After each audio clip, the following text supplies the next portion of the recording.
మన ఆంధ్రప్రదేశ్లో ప్రస్తుతం సాగుతున్న ఒక వివాదం, ఎన్నికల వివాదం, గ్రామ పంచాయతీల ఎన్నికల వివాదం చివరికి అస్థినికి చేరింది. ఇంకక్కడ ధర్మచక్రం ఎలా తిరుగుతుందో, ఎలా తిప్పుతారో చూడాలి. ప్రధానంగా రాష్ట్ర ఎన్నికల కమిషనర్ మొదటి నుంచి అనేక వివాదాలకి కారణమవుతూ ఆ వివాదాలు సృష్టించడంలోనే పంచాయతీ ఎన్నికలు, స్థానిక సంస్థలు, ప్రభుత్వ యంత్రాంగం మధ్యన సమన్వయ లోపం చేస్తూ ఇది మనకు స్పష్టంగా ఒక ఘర్షణ వాతావరణంలో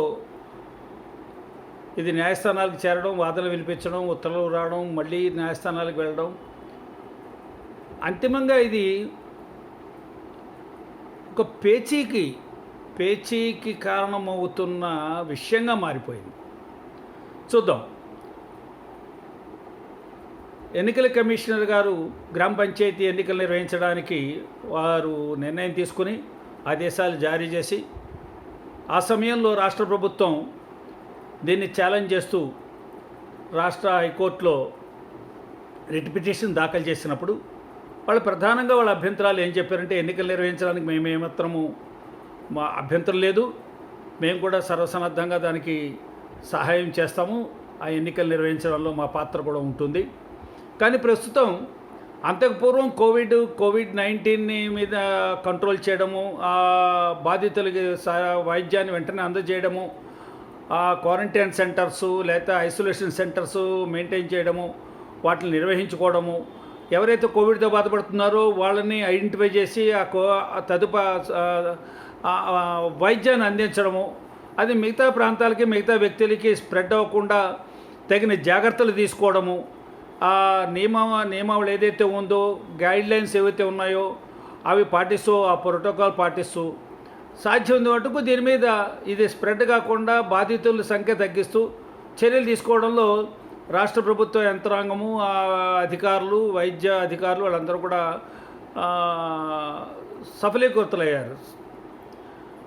కానీ ఆ టైంలో ఎన్నికల కమిషన్ వాయిదా వేయడం అదంతా తెలిసిందే మనకి. కానీ ఇప్పటికి వచ్చేప్పటికి 10 మాసాల తర్వాత కేంద్ర ప్రభుత్వం మనకి వ్యాక్సిన్ సాధించారు, ఆ వ్యాక్సిన్ ప్రజలందరికీ కూడా అందుబాటులో తేవడంతో, సాధించిన వ్యాక్సిన్ ప్రజలకు అందుబాటులో తేవడంతో ఒక విజయమే సాధించారు. ప్రపంచ దేశాలన్నింటికీ వాళ్ళ వ్యాక్సిన్ మనమే ఇస్తున్నాం, ఇది మనందరికీ తెలిసిందే, ఇంకొత్తగా చెప్పుకోవాల్సిన విషయం లేదు. ఈ వ్యాక్సిన్ అన్నది ప్రజలకి చేరడానికి ఇది ఒక ఆపరేషన్. దీనికి ఒక తర్ఫీదు ఇచ్చారు, శిక్షణ ఇచ్చారు, దీనికి ఒక ప్రోటోకాల్ తయారు చేశారు, పద్ధతి తయారు చేశారు. దాని ప్రకారం కూడా మన జనవరి 16 నుంచి ఈ వ్యాక్సిన్ ప్రజలకు ఇవ్వడం, టీకాని ప్రజలకు ఇవ్వడం అన్నది ప్రారంభించారు. దేశం మొత్తం మీద అన్ని రాష్ట్రాల్లో, అన్ని జిల్లాల్లో, అన్ని మండల కేంద్రాల్లో వీళ్ళు సెంటర్స్ ఐడెంటిఫై చేసి సెంటర్ స్టార్ట్ చేసి ఆ కేంద్రాల ద్వారా రోజుకు 100 మందికి టీకాలు వేయాలని, టీకాలు వేసిన తర్వాత వారి యొక్క పరిస్థితి ఏమిటి, సైడ్ ఎఫెక్ట్స్ ఏమిటి, ఏ విధంగా స్పందిస్తున్నారు టీకాలకి, ఆ విషయాలన్నీ కూడా దగ్గరుండి పర్యవేక్షించాలని అధికారుల్ని, వైద్యుల్ని, జిల్లా యంత్రాంగాన్ని, రాష్ట్ర యంత్రాంగాన్ని ఆ విధంగా సూచనలు జారీ చేశారు, ఆదేశించారు. దానికి తదనుగుణంగానే ఆంధ్రప్రదేశ్లో కూడా కేంద్రాలు సెంటర్స్ ఐడెంటిఫై చేసి ఆ సెంటర్లకి ఈ వ్యాక్సిన్ ఎలా సరఫరా చేస్తారో, మామూలుగా ఏదో ప్యాకెట్లో సరఫరా చేసేది కాదు, అందరికీ తెలుసు. అది జాగ్రత్తగా కోల్డ్ స్టోరేజ్లో పెట్టాలి, కోల్డ్ అట్మాస్ఫియర్ పెట్టాలి, కోల్డ్ బాక్సులో పెట్టాలి, శీతలీకరణ అన్నింటినీ కూడా శీతలీకరించి ఉండాలి. కాబట్టి ఈ సందర్భంగా 16కు ముందే చాలా హడావుడి చేయడం జరిగింది. ఎన్నికల గురించి, షెడ్యూల్ గురించి, కోర్టులకు వెళ్ళడం, దాని గురించి సింగిల్ జడ్జి గారు తీర్పిస్తూ కోవిడ్ వ్యాక్సిన్ కార్యక్రమం ఏదైతే ఉందో ఆ వ్యాక్సిన్ ఏదైతే ప్రజలకు అందజేయాలి, ప్రజల దగ్గరికి వెళ్ళాలి, ప్రజలందరికీ టీకాలు వేయాలన్న దానికి ఈ ఎన్నికలు నిర్వహించినట్టయితే ఇవి ఒక ఇంపీడిమెంట్ అవుతుంది, ఇది ఎంట్రన్సెస్గా తయారవుతుంది, ఇది మనకు తెలియకుండానే ఒక అవరోధంగా మారుతుంది. ఈ 2 కార్యక్రమాలు పకడ్బందీగా రాష్ట్ర యంత్రాంగం నిర్వహించడానికి సరిపోవడం కన్నా అది కుదరదు. ఎందుకంటే ఇక్కడ వ్యాక్సిన్ అన్నది ఫ్రంట్ లైన్ వారియర్స్కి ఇవ్వాలని, ఫ్రంట్ లైన్ వారియర్స్లో అందరూ ఉంటారు. తర్వాత ఎవరెవరికి ఇవ్వాలన్నది ఒక షెడ్యూల్ తయారు చేశారు. అది పూర్తి కాకుండా మధ్యలో వేరే కార్యక్రమం పెట్టుకోవడం అన్నది ఇది తప్పనిసరిగా ఇది దీన్ని హ్యాంపర్ చేస్తుంది, ఈ కార్యక్రమానికి హ్యాంపర్ చేస్తుంది ఇది అని తలచి వారు ఉత్తర్వులు ఇచ్చారు. ఆ విధంగా తీర్పు చెప్పారు. ఆ తీర్పు మీద రాష్ట్ర ఎన్నికల కమిషన్ గారు డివిజన్ బెంచ్కి అప్పీల్ చేసుకున్నారు. డివిజన్ బెంచ్ సింగిల్ జడ్జి గారు ఇచ్చిన దాంట్లో హ్యాంపర్ చేస్తుంది, ఎంట్రన్సెస్ క్రియేట్ చేస్తుంది, ఇంపీడ్మెంట్స్ వస్తాయి, ఇది సజావుగా సాగదన్న విషయంతో విభేదించలేదు. అదే విభేదించలే, 2 కార్యక్రమాలు ఒకేసారి చేసుకోవచ్చు అన్నట్టుగా అభిప్రాయపడ్డారు.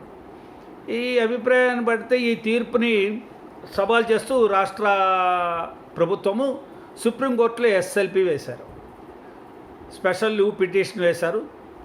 అది 21వ తారీఖున వాళ్ళు వెంటనే మూవ్ చేశారు. తీర్పు వచ్చిన వెంటనే 21నే తీర్పు వచ్చింది. వస్తే దాన్ని కొన్ని అభ్యంతరాలతో అబ్జెక్షన్స్తో మేము ఇష్యూ చేసి కొన్ని అబ్జెక్షన్స్ రేజ్ చేసింది సుప్రీంకోర్టు రిజిస్ట్రీ. దాన్ని వెంటనే వాటిని సగిన ఆన్సర్లు చేసి ఆన్సర్ చేయడం అంటారు, సబ్మిట్ చేసి ఆ అబ్జెక్షన్స్ని కంప్లైంట్ చేయడం అంటారు. దాన్ని కంప్లైంట్ చేసి ఇమ్మీడియట్గా సబ్మిట్ చేశారు. ఎస్ఎల్పి కూడా రిజిస్టర్ అయింది నెంబర్తో. అది లావు నాగేశ్వరరావు గారు యొక్క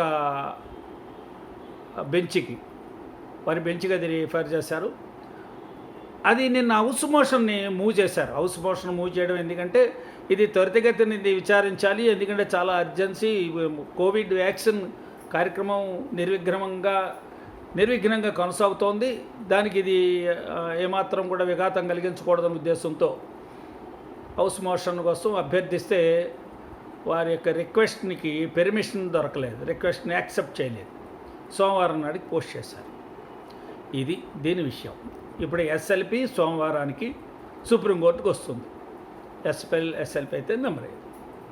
కానీ ఈలోగా నిన్న ఎన్నికల కమిషనర్ గారు ఆగమేఘాల మీద 21వ తారీఖున ఆర్డర్ వచ్చిన వెంటనే ఆగమేఘాల మీద వెంటనే ఇంకా వారి చర్యలు ప్రారంభించారు. వారి చర్యలు ప్రారంభిస్తూనే కొంతమంది అధికారులని, ప్రధాన కార్యదర్శి, ప్రిన్సిపల్ సెక్రటరీ ఆఫ్ పంచాయతీరాజ్, అలా కొంతమందిని అధికారుల మీద చర్యలు తీసుకోవడానికి ఆదేశాలు జారీ చేస్తూ ఆ విధంగా ప్రిన్సిపల్ సెక్రటరీ గారికి లెటర్ రాశారు, ఉత్తరం రాశారు. అదే కొంతమంది ఇంకా జిల్లా కలెక్టర్లు, ఎస్పీలు, ఈ విధంగా ఏదైతే రెవెన్యూ ఉన్నతాధికారులు, జిల్లా ఎగ్జిక్యూటివ్ మేజిస్ట్రేట్స్ ఉన్నారో వాళ్ళందరి మీద కూడా వారిని బదిలీలు చేయడము, వాళ్ళ స్థానాలు మార్చడము, ఇటువంటి చర్యలన్నీ కూడా నిర్ణయాలు ఆగమేఘాల మీద వెంటనే తీసుకోవడంతో మన రాష్ట్ర ప్రధాన ముఖ్య చీఫ్ సెక్రటరీ గారు వారు ఉత్తరం రాశారు. ఎస్ఎల్పి ఒకటి వేయడం జరిగింది, అక్కడ పెండింగ్ ఉంది, లెట్ ది సుప్రీంకోర్టు డిసైడ్. ఈలోగా మీరు ఈ వాతావరణాన్ని ఇలా విధంగా గందరగోళ వాతావరణాన్ని సృష్టించడం అన్నది అది అంత సబబుగా అనిపించట్లేదు. కాదు, మాకు ఒక రకంగా సమన్వయం చేసుకోవాలి, మేము కూడా అంచేత ఆ ఏర్పాట్లలో ఉన్నాము. ఇక్కడ కోవిడ్ కూడా వ్యాక్సిన్ కార్యక్రమంలో అధికారులందరూ కూడా నిమగ్నమై ఉన్నారు. ఆదేశానుసారంగా 16వ తారీఖు నుంచి ఈ విషయాలు దృష్టిలో పెట్టుకుని, ఈ విషయాలన్నీ కూడా దృష్టిలో పెట్టుకుని, ఇప్పుడున్న పరిస్థితి దృష్టిలో పెట్టుకుని ఎన్నికలకైతే మేము వ్యతిరేకం కాదు. ఈ 2 మాసాలు ఈ కార్యక్రమం, వ్యాక్సిన్ అన్న కార్యక్రమాన్ని ఒక దశకి చేరుకుంటే తనంతట తానే ఇది ఒక గ్రామస్థాయికి ఎవరైతే ఇంకా ఉన్నారో ప్రోటోకాల్ ఉంది. మొట్టమొదటేమో వారి ఫ్రంట్ లైన్ వారియర్స్ అన్నారు, తర్వాత ఏమో వృద్ధులుగా అన్నారు, తర్వాత మిగతా అధికారులకి, ఆ విధంగా అందరికీ చేరిపోతుంది. 1-2 మాసాలు టైం ఇచ్చినట్టయితే ఎన్నికలు మేము సిద్ధమే. ఎన్నికలు ఫలానా రోజునే జరపాలని చెప్పి డెడ్ లైన్ ఫిక్స్ చేయలేదు division bench, Andhra Pradesh division bench. You have to close the elections and polling and everything, results everything, your total business shall be closed on are before so and so day అని చెప్పలేదు. అని ఎక్కడ లేదు. ఎన్నికలు నిర్వహించుకోవచ్చు, 2 కూడా vaccine నడుపుకోవచ్చు, vaccine attend అవుతూనే ఎన్నికలు కూడా నిర్వహించుకోవచ్చు అని చెప్పారు. వ్యాక్సిన్ కార్యక్రమాన్ని సస్పెండ్ చేయండి అని చెప్పలేదు, ఎన్నికల కార్యక్రమాన్ని ఫలానా రోజులోగా పూర్తి చేయండి అని చెప్పలేదు. అని ఎస్ఎల్పి వేసిన తర్వాత అక్కడ వాదన వినిపించేలోగా కాస్త మీరు దీన్ని గేరప్ చేసి దీన్ని వెంటనే మీరు ప్రకటనలు చేసి షెడ్యూల్ ప్రకటించి ఈ విధమైనటువంటి ఒక గందరగోళ వాతావరణాన్ని సృష్టించడం మంచిది కాదని నాకు అనిపిస్తోంది, అందరికీ అనిపిస్తోంది. రాష్ట్ర ప్రధాన కార్యదర్శి గారు కూడా ఇదే విషయాన్ని చెప్పారు. కానీ వారు ఇదేమీ లక్ష్య పెట్టకుండా మళ్ళీ ఈరోజు ప్రెస్ కాన్ఫరెన్స్ పెట్టారు. వారి ప్రెస్ కాన్ఫరెన్స్లో ప్రధానంగా ముచ్చటించిన మాటలు చెప్తాను. ఎన్నికల కమిషన్కి తగు సిబ్బంది లేదు అని. అయ్యా మీకు ఇవాళ తెలిసిందా? ఎన్నికల అధికారికి, ఎన్నికల కమిషన్కి సిబ్బంది లేదని. మీకు కార్యాలయ సిబ్బందే ఉంటుందండి. రాష్ట్రం మొత్తం మీద ఎన్నికలు నిర్వహించడానికి వేరే సిబ్బంది మీ దగ్గర ఉండదు. అది రాష్ట్ర యంత్రాంగాన్నే మీరు వాడుకోవాలి. మీ దగ్గర కార్యాలయ సిబ్బంది కూడా రాష్ట్ర యంత్రాంగం వారు ప్రొవైడ్ చేసిందే డిప్యుటేషన్ మీద. వారి మీద కొంతమందికి మీకు నచ్చక, వారి మీద మీరు అసంతృప్తిగా ఉండి కారణాలు ఏవో మీకే తెలియాలి. వాళ్ళందరినీ సరెండర్ చేయడమో, పంపించడమో, విధిలోంచి తొలగించడమో చేశారు. అక్కడ కూడా పే చేయ వస్తుంది. అక్కడే మీకు సరైనటువంటి సిబ్బంది లేరు. ఎన్నికలు నిర్వహించడానికి నా దగ్గర సిబ్బంది లేదన్నారు. ఎన్నికలు కాదు, మీ ఆఫీసు నిర్వహించుకోవడానికి సరైన సిబ్బంది లేరు. మీకు నిధులు లేవు అంటున్నారు. మీరు నిధులు మీ దగ్గర వేరే ఉండవు. రాష్ట్ర ప్రభుత్వమే మీకు నిధులు ఏర్పాటు చేయాలి. అది కూడా రాష్ట్ర ప్రభుత్వం ఏర్పాటు చేయాలి. సిబ్బంది రాష్ట్ర ప్రభుత్వం ఏర్పాటు చేయాలి. ఈ బంగళాలు ఇవన్నీ కూడా ఎన్నికల కోసం చెప్పి పోలింగ్ కోసం నిర్వహించవలసిన మొత్తం ఇన్ఫ్రాస్ట్రక్చర్ అంతా రాష్ట్ర ప్రభుత్వం ఏర్పాటు చేయాలి. మీకు మంచిది. మీరు ఈ తరుణంలో గుర్తించుకోవాల్సింది ఏమిటంటే, మీరు చాలా సందర్భాల్లో నాకు అనిపించింది, రాష్ట్ర కార్యనిర్వహణ సిబ్బంది మీద మీకు ఒక మంచి సత్సంబంధాలు ఏర్పరచుకోవాలి మీరు. ఎందుకంటే పదే హైకోర్టు కూడా చెప్తోంది, రాష్ట్ర కార్యనిర్వహణ సిబ్బందితో సమన్వయంతో కోఆర్డినేషన్ అండి. చిన్నపిల్లాడు చెప్తారు సార్. విధి నిర్వహణలో ఆఫీసర్లు, అధికారులు, వివిధ శాఖల మధ్య సమన్వయము, వివిధ ఇన్స్టిట్యూషన్స్ మధ్య సమన్వయము అవసరం. నేను సుప్రీం, నేను ఎవ్రీథింగ్, నా మాటే వేదం లేదది. సమన్వయం లోపం వస్తుంది మీలో.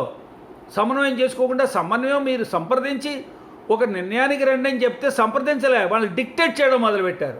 ప్రిన్సిపల్ సెక్రటరీ గారు, ఇద్దరు ప్రిన్సిపల్ సెక్రటరీస్, ఒక చీఫ్ సెక్రటరీ వస్తే వాళ్ళు ఏం మాట్లాడుతుంటేనే మీరు మామూలుగా చెప్పండి లేదా అభ్యర్థి వచ్చినట్టుగా, లేకపోతే మీ ప్రతివాది మీ దగ్గరకు వచ్చినట్టుగా. మీరు న్యాయస్థానం కాదు, క్వాజీ జ్యుడిషియల్ పవర్స్ ఉన్నాయి కొంత, అంతే.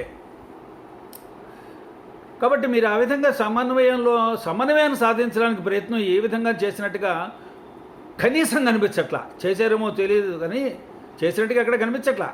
మీరు చేయలేదు. ఆ సమన్వయం కోసం సాధించకుండా ఎన్నికలు నిర్వహించగలరండి? ఇంత పెద్ద రాష్ట్రంలో, 13 జిల్లాల్లో ఉన్న రాష్ట్రంలో పంచాయతీ ఎన్నికలు నిర్వహించడం అంటే మీ ఒక్కరి వల్ల అయిపోతుంది అనుకున్నారా? మీ మాట వల్ల అయిపోతుంది అనుకున్నారా? మీకు ఎవరు మద్దతు ఇచ్చేవాళ్ళు, అనేక రకాలుగా మద్దతు ఇచ్చేవాళ్ళు, లేదా మిమ్మల్ని వెనక నుంచి శ్లాఘించేవారు, వారి వల్ల ఏమవుతుందండి? కానీ మీకు సమన్వయం సాధించుకోవాలి. ఎక్కడ న్యాయస్థానాలు అయినా సరే, పోలీసు వ్యవస్థ అయినా సరే, ఆఖరికి ఎగ్జిక్యూటివ్ వ్యవస్థ అయినా సరే, రాజకీయ వ్యవస్థ అయినా సరే, మన దేశంలో సమన్వయంతో వీలుగా అవుతుంది. సమన్వయంతో ఒక ఇల్లు నడపాలంటే సమన్వయంతో. మీరు అది మర్చిపోతే ఎలాగ? ఫండమెంటల్ ప్రిన్సిపల్ చాలా మర్చిపోయారు అనిపిస్తుంది నాకు. అయితే మీకు అలవాటే లేదేమో అసలు సమన్వయంతో పనిచేయడం. అలాగే కనిపిస్తుంది నాకు కూడా. కాబట్టి ఇప్పుడు ఏం జరిగింది? వ్యాక్సిన్ ప్రారంభమైంది. వ్యాక్సిన్ మొదటి దశ ప్రారంభమైంది, 16వ తారీఖున ప్రారంభమైంది. అది కొంతమంది తీసుకున్నారు, ఫ్రంట్ లైన్ వర్కర్స్ తీసుకుంటున్నారు, ఇంకా తీసుకోవాలి. 300 సెంటర్లు ఎంతో ఉన్నాయి, ఇంకా రెట్టింపు చేయాలి సెంటర్లు, ఇంకా త్వరితగతిన సంఖ్య పెంచాలి. వ్యాక్సిన్ రెండు కంపెనీలు తయారు చేసిన వ్యాక్సిన్ రెడీగా ఉంది. కానీ వ్యాక్సిన్ దశను మధ్యలో బ్రేక్ చేసేసి మొత్తం రాష్ట్ర కార్యనిర్వాహక అధికారులందరినీ, ఏమండి ఎన్నికలు కోడ్ అమల్లో ఉందంటే అర్థం ఏంటి? Right from chief secretary to the last attender of గ్రామ పంచాయతీ మీ స్వాధీనంలోకి వచ్చేస్తారు. మీ ఉత్తర్వులు లోబడే పనిచేయాలి. మీరు ట్రాన్స్ఫర్ చేస్తారు, సస్పెండ్ చేస్తారు, పంపించేస్తారు, ఇది చేస్తారు. మరి అందరూ మీ స్వాధీనంలోకి వచ్చేస్తే ఈవేళ కోవిడ్-19 యొక్క వ్యాక్సిన్ ఏదైతే ఆపరేషన్ నడుస్తుందో దాన్ని సమన్వయం చేస్తున్నారు జిల్లా కలెక్టర్లు, దాన్ని సమన్వయం చేస్తున్నారు ఆర్డీఓలు, సబ్ కలెక్టర్లు, జాయింట్ కలెక్టర్లు, దాన్ని సమన్వయం చేస్తున్నారు district medical staff, district medical officers, all general hospital staff. ప్రధానంగా ఆరోగ్య శాఖ ఏదైతే ఉందో వైద్య ఆరోగ్య శాఖ ఈ పనులు తలమునకలై ఉన్నారు. ఇదే పనిలో రెవెన్యూ శాఖ అంతా తలమునకలై ఉన్నారు. ఇదే పనిలో రాష్ట్ర ప్రధాన యంత్రాంగం ప్రిన్సిపల్ సెక్రటరీసు, చీఫ్ సెక్రటరీ వీళ్ళందరూ తలమునకలై ఉన్నారు బాధ్యతగా. దీన్ని డిస్టర్బ్ అవుతుంది, దీన్ని డిస్టర్బ్ చేయకూడదు, దీనికి హ్యాంపర్ అవుతుంది, హిండ్రన్సెస్ క్రియేట్ చేసిన అవుతారు. దీన్ని దృష్టిలో పెట్టుకుని మీరు సమన్వయం సాధించండి అంటే ఎక్కడైనా సమన్వయం గురించి ఆలోచించారా? ఎన్ని రోజుల్లో చేయగలం? మీరు రిటైర్ అయ్యేలోగా చేయాలని మీరు పెద్ద మొండికేసి కూర్చుంటే జనబాహుళ్యాన్ని దాన్ని అంగీకరించండి. మీరు ప్రజల యొక్క యోగక్షేమాలు చూసేవారైతే ఆ పట్టుదలలో ఉండరు మీరు. ఇది మాత్రం గ్రహించండి. రెండవ విషయం చెప్తున్నాను నేను. ఇప్పుడు మీరు సమన్వయ లోపంతో చేసే పనులు ఎంతో దాకా వెళ్ళిపోయాయి. మీరు ట్రాన్స్ఫర్లు చేస్తున్నారు, సస్పెండ్ చేస్తున్నారు, తీసేస్తున్నారు, ఉద్యోగంలో తీసేస్తున్నారు, బెదిరిస్తున్నారు. ఈవేళ ఉద్యోగ సంఘాలు, ఆంధ్రప్రదేశ్లో ఉద్యోగ సంఘాలు అందరూ కూడా భయపడుతున్నాయి. రెండేమో వ్యాక్సిన్ వేసుకోకుండా విధి నిర్వహణ చేయలేమని, మమ్మల్ని వ్యాక్సిన్ పూర్తిగా వేసుకునేలా చేయండి, మాకు వ్యాక్సిన్కి 2 డోసులకి మధ్యన కొంత వ్యవధి ఉండాలి, మేమంతా మా శరీరం దానికి రియాక్ట్ అవ్వాలి, దాన్ని స్పందించాలి, పూర్తిగా స్పందించిన తర్వాత మాలో ధైర్యం వచ్చిన తర్వాత ఈ కరోనా దగ్గర ప్రధానమైన ఉండకూడని విషయం ఏంటంటే భయం, ఆందోళన, అభద్రత. ఆ మూడింటిని దూరం చేయవలసి పోయి మీరు ఆ భయానికి, ఆందోళనకి గురి చేస్తలేదు. మీ వ్యవహారం ఆ విధంగా లేదు. పద్ధతి అది. అందరూ 55 సంవత్సరాలు దాటిన వాళ్ళండి సీనియర్ ఆఫీసర్సు. మీరు ఎవరి మీద ఆధారపడి ఎన్నికలు నిర్వహిద్దాం అనుకుంటున్నారు? వాళ్ళందరూ 50 ఏళ్ళు దాటిన వాళ్ళే. 50 ఏళ్ళు దాటిన వాళ్ళతో మీరు వ్యవహరించే పద్ధతి ఇదా? మానవ సంబంధాలు గట్టిగా ఉంటే అక్కడ మీ అధికారాలన్నీ కూడా చక్కగా స్మూత్గా నడుస్తాయండి. మీకు మానవ సంబంధాల మీద నమ్మకమే లేదు, ఏం చేయమంటావు? ఇప్పటికి ఉద్యోగ సంఘాలు మొత్తం అన్ని ఉద్యోగ సంఘాలు, టీచర్స్ సంఘం, ఎన్జిఓ సంఘం, ఆఫీస్ సంఘం ఏవైతే ఉన్నాయో వాళ్ళందరూ కూడా ఆందోళన చెందుతూ సహాయ నిరాకరణ చేస్తూ ఉంటున్నారు. Non cooperation. మీరేమో వాళ్ళని బెదిరిస్తున్నారు. బెదిరించడం ఇంకా బెదిరిపోతారండి. వీళ్ళందరూ సక్రమంగా పనిచేయాలి, మనసు పెట్టి, బుద్ధి పెట్టి, పీస్ఫుల్గా పనిచేయాల్సే వాతావరణాన్ని మీరు పాడు చేసేసారు, పూర్తిగా పాడు చేసేసారు. మీరు ఏం కోరుకుంటున్నారు?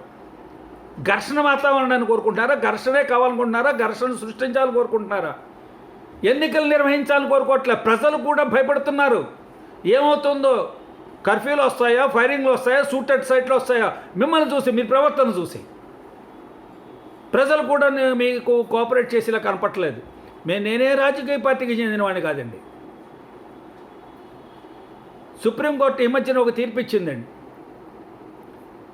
ఏదైతే సాగు చట్టాలని సస్పెండ్ చేస్తూ.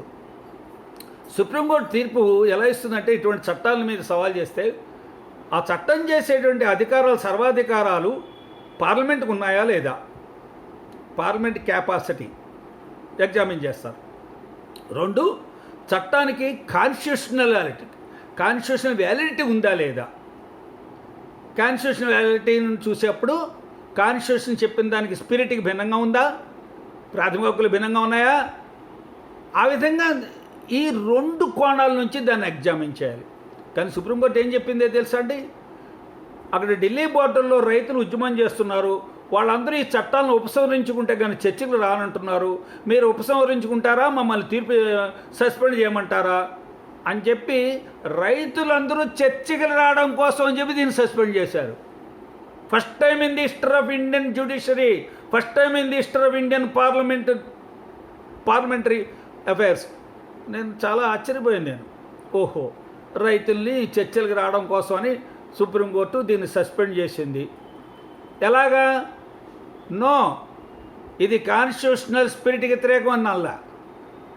ఇది పార్లమెంట్ తన యొక్క పరిధిని దాటి చట్టాన్ని చేసిందనలా, తన అధికారాలు లేకుండా చట్టం చేసిందనలా, రైతులు చర్చలకు వస్తారని చేసిందని. ఇంత ప్రధానమైన పార్లమెంటే తయారు చేసిన చట్టాన్ని సస్పెండ్ చేసింది సుప్రీంకోర్టు అండి. ఆ రైతులు అక్కడ ఇబ్బందులు పడుతున్నారు, ఆందోళన చేస్తున్నారు, అన్నహారాలు లేవు, తిండి తిప్పలు లేవు, నిద్రాహారాలు లేవు, అక్కడ ఉంటున్నారు, వాళ్ళు చర్చలకు వస్తూ ఉన్నారు కాబట్టి నేను సస్పెండ్ చేస్తున్నామని. పాపం తర్వాత డిసప్పాయింట్ అయింది సుప్రీంకోర్టు, వాళ్ళ చర్చలకు రాలే. వాళ్ళు చెప్పారు ఇది సస్పెండ్ చేస్తే వస్తామని, రాలేదు. ఇంకో కండిషన్ పెట్టారు. వాళ్ళకి ఉద్దేశం చట్టాలని దృష్టిలో కాదని విషయం తెలిసింది, అది వేరే సంగతి. కానీ అది ఈవేళ మనం ఎన్నికలు సస్పెండ్ చేసుకోలేమండి ప్రజారోగ్యం కోసం. ప్రజారోగ్యం సస్పెండ్ చేయడం అంటే టైమింగ్ శాశ్వతం కాదు, మీకే తెలియాలి. మీరు ఒక్క మాట అన్నారండి, ఎన్నికల కోసం ఉపయోగించేటువంటి ఓటర్ లిస్టులు 2018 తర్వాత సవరణ చేయలేదు, కొత్త లిస్టు తయారు చేయలేదు. ఆ విధంగా కొన్ని లక్షల మంది యువకులు ఓటు కోల్పోయారు అని మరి మీరేం చేస్తున్నారండి? 2018 కల్లా మీరు వచ్చేసారు కదా ఎన్నికల అధికారిగా, ఎన్నికల ఓటర్ లిస్టు సవరణ చేయించవలసిన బాధ్యత మీది కాదా? ఎన్నికల అధికారి యొక్క పరిధిలో కాదా? ఈ 3 సంవత్సరాలు మీరు ఏం చేస్తూ కూర్చున్నారు? ఎంతోమంది ఓటర్లను, యువకులకు ఓటర్లు ఓటు హక్కు లేకుండా చేసింది మీరు కాదా? తప్పులు తడక ఓటర్ లిస్టు ఎన్నికలు నిర్వహించడానికి సన్నద్ధమయ్యారా?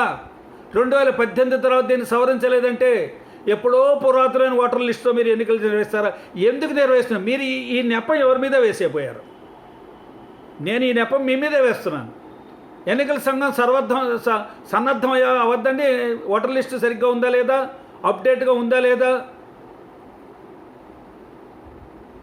ఆ ఓటర్ లిస్టులో చేరవలసిన వాళ్ళు చేరలేదు, ఉన్న వాళ్ళు కొంతమంది ట్రాన్స్ఫర్ అయిపోయి ఎక్కడికి వెళ్ళిపోయి ఉంటారు, కొంతమంది కాలం చేసి ఉంటారు. ఏమిటండి ఆశ్చర్యంగా లేదు? వద్దండి, మీరు చేస్తున్నది పూర్తిగా తప్పులు తడక వ్యవహారము, చరిత్రలో శాస్త్రం ఉండిపోతుంది, గుర్తుంచుకోండి. మీరు ఇది నల్లేరు మీ నడక అనుకోకండి. మీ అంతటి మీరే మొత్తం సమస్యలు సృష్టించుకున్నారు. ఈవేళ ఉద్యోగ సంఘాలతో సమన్వయ లోపంతో, మీరు కొరడా జొలిపించడంతో, మీరు బెదిరించడంతో వాళ్ళు పూర్తిగా భయపడిపోయి దూరం అయిపోయారు మీకు. రాబోయే రోజుల్లో రాష్ట్ర ప్రభుత్వం యొక్క పాలనా వ్యవహారాల్లో కూడా వీళ్ళు ఇదే పంత పాటిస్తే మీరు టెర్రరిజం టెక్నిక్ని వాడతారు. ఎందుకండి టెర్రరిజం? మీకు ఇదే అలవాటు అయిపోయిందేమో ఉద్యోగంలో చేరినప్పటి నుంచి. లేకపోతే ఇలా ఉండమని చెప్పి మీకు ఏమైనా సలహా ఇచ్చారేమో ఎవరైనా? నో, డెమోక్రటిక్ సిస్టంలో టెర్రరిజం అన్న దానికి లేదండి, అది నిరంకుశత్వం. నిరంకుశత్వ పోకడలకి భారత ప్రజాస్వామ్య వ్యవస్థలో స్థానమే లేదు, గుర్తించండి.